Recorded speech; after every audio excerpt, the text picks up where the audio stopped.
Hey, so I've tried like 3 times now to make a video for this week, and so far I just haven't liked anything that I've filmed. I don't know, it's like I'll sit there and talk for like 15 or 20 minutes and still not like what I filmed. So anyway, I've decided that instead of the thing that I was gonna film, we're just gonna take a field trip. Welcome to Balboa Park. We're at the beginning. There you go. As you can tell, it's a really gorgeous sunny day, and getting outside is definitely a thing that helps me when I'm having a rough day. So here we are. There are trees. I don't know if you can see the trees. Lovely trees, lovely fountain, random people playing music. We're gonna go a little bit further down though. I'm headed kind of towards the NAT, the Museum of Natural History. Balboa Park is almost 100 years old and was put up for the California exhibition and was supposed to be temporary, but has wound up, here we go, there's the NAT back there if you want to take a look. It's wound up being more long-term. People really liked it. It was gorgeous, of course, so they wanted to preserve it. Walking down East Prado now. This area is a little quieter. It's not on the main strip, but it leads to the Spanish Art Village, which is over there. It's pretty cool, so we're gonna check that out. Artist Alley. I don't know how long they'll let me film because, of course, when you have visual arts, you don't want to capture images of them, intellectual property and all that good stuff. It's pretty cool.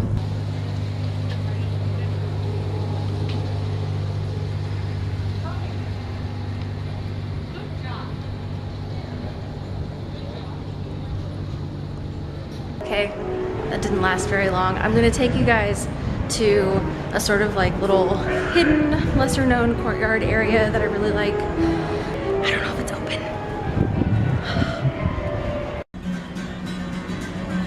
Can you see those? There's a whole monarch butterfly colony here.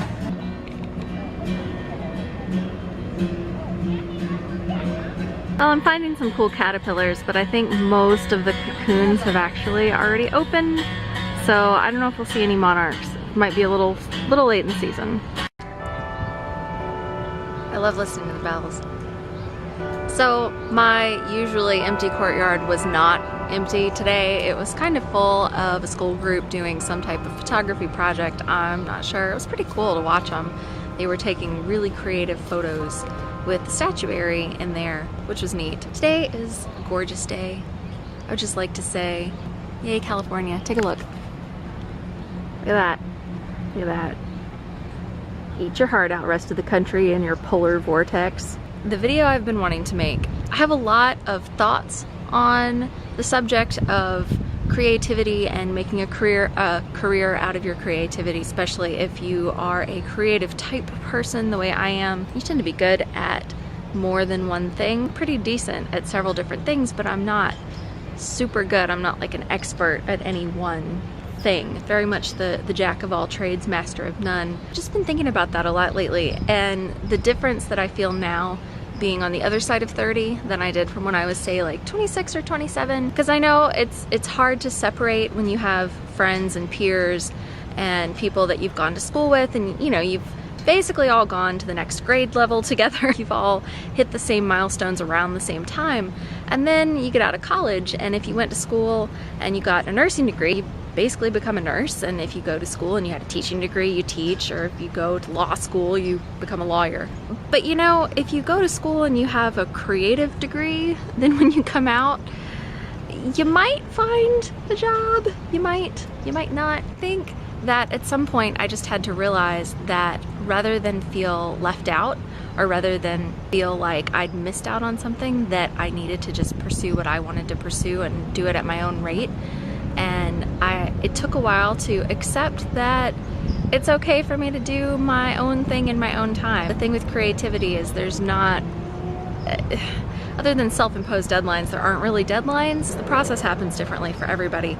But I think one of the biggest realizations that I wish I had made at about 26 or 27 was that I might be jealous of people who have graduate degrees and are working in their field, but it's not fair to make that kind of comparison, because their life is their life and my life is my life, and I'm the only one that gets to live my life, doing exactly what I'm doing and creating the things that only I can create. I think what makes it hard is that because you do go to school all together and hit milestones all together based on the school year or based on your age, that you grow up and you're sort of trained that that's how things are going to work.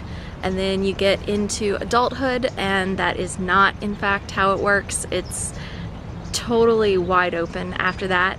And once you realize that and realize that that's not a bad thing, I think that it's sort of freeing.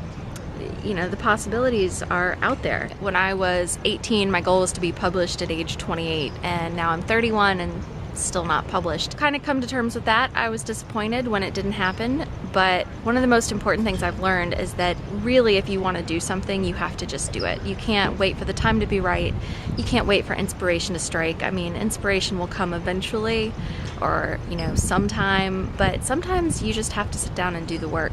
Even if you don't know what's going to happen in that thing that you're writing right now, you have to just sit down and try to write something anyway, because bad words on the page are better than no words on the page, because at least bad words can be, you know, worked on. That took a lot of maturity for me to get to that point. That was all. I just wanted to encourage people that are also creatively inclined and looking to do creative careers. There are a couple of Zay Frank videos that really helped me. I will link them in the description, assuming that this video passes muster when I go back and look at it. So I filmed this whole video and realized that my sunglasses were on the whole time, and granted I'm squinting, but at least now you can see my whole face. Also, there's totally a guy that has walked back and forth, I think 5 times I've counted now while I'm doing this, and I don't know, it's like he's not really looking at me. I don't know if he's looking at me trying to figure out what I'm doing or if he's lost, but you know, I'm just on a little side bit of sidewalk over here, so I don't know. All right, have a good week. See you later. Bye.